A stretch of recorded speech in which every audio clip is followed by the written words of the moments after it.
Hi, today I'll show you how to save at least $100 with a few easy tricks. I will show you how to glue and repair my grandma's favorite DJ headphones. As you can see, these Pioneer HD X5 DJ headphones are completely broken after one crazy old people home party. The good news is that these headphones can be repaired quite easy. For this task you will need superglue, a few tools, metal wire and in best case a soldering iron also. The first thing you need to do to fix these headphones is to make sure that they still sound in both channels, because that means that this cable has survived the crash and does not need to be repaired. If in your case one side of the headphones does not work, it means that there is no point gluing the headphones, because you have to fix the cable first. The next step is to remove the AirPod cushion on the damaged side. It can be pulled off quite easily. Then use painter's tape to seal the opening to the speaker driver, so that the speaker driver is protected from damage. Then unscrew the headphone housing with a screwdriver and open the housing carefully so as not to snap the wires. If you have a multimeter, you can use it to double check that the cables are whole and that it really makes sense to glue the headphones.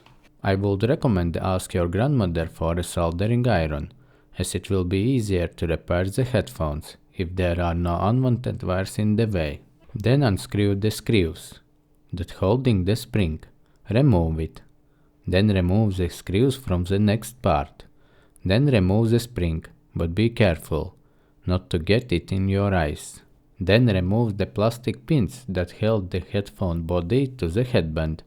To remove the other pin completely, you will need to unsolder the wire. But before that, your task is to make sure that the broken parts fit where they are supposed to be. Then apply painter's tape on the parts where you don't want to get glue on. Then unsolder the wires. Remove the AirPod so as not to damage it with glue. Remove the plastic pin and the headphone housing from the cable.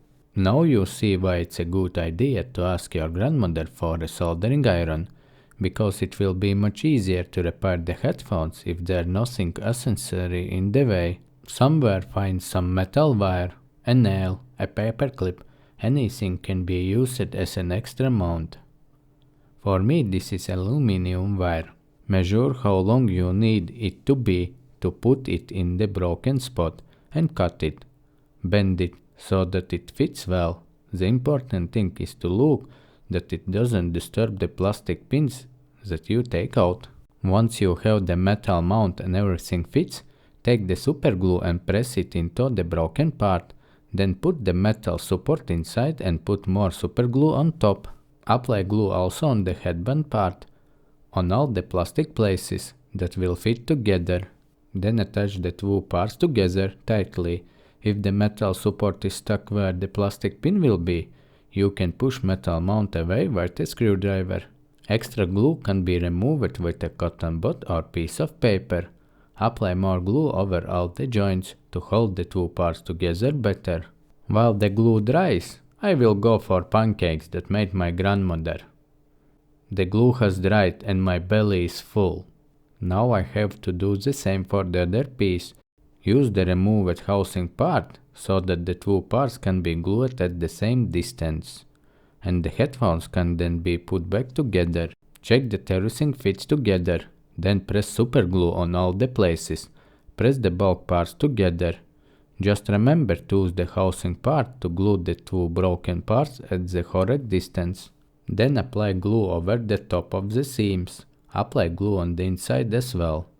Wipe the excess glue out so that it does not disturb the pin later. Then using paper and a match to secure the cable so that it does not stick to one side. Add more glue in the free places, but hold the headphones so that the glue does not get to where the plastic pin will be inserted.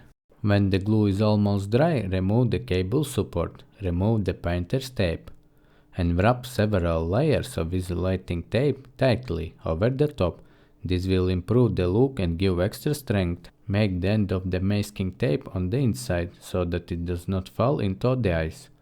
Only after several hours When the glue has fully dried, start to put the headphones back together. Put the headphone housing on the glued part of the headband. Then push the cable through the headband holder part and put it in place.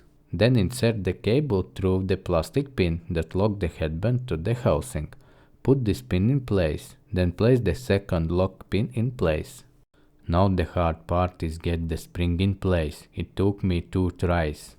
The best way I found is to press the spring with the pliers and then put the spring in place. And then use the screwdriver to hold spring in place while you get the pliers out.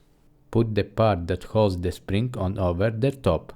You are close to victory. Screw all parts together. Now the moment of truth. Everything works, nothing sticks. Cool, good way to save $100. If you have a multimeter, you can double check that the wires have stayed whole. During the gluing process, the wires are still whole. Wires can be soldered back to the correct contacts. I like to isolate everything for safety, so I put small piece of isolation tape there too. Now I can screw the headphone housing back on. Then the painter's tape can be removed and the AirPod cushions put back on. Just plug in the audio cable and check the headphones. I like it. Save it $100. Grandma will be happy.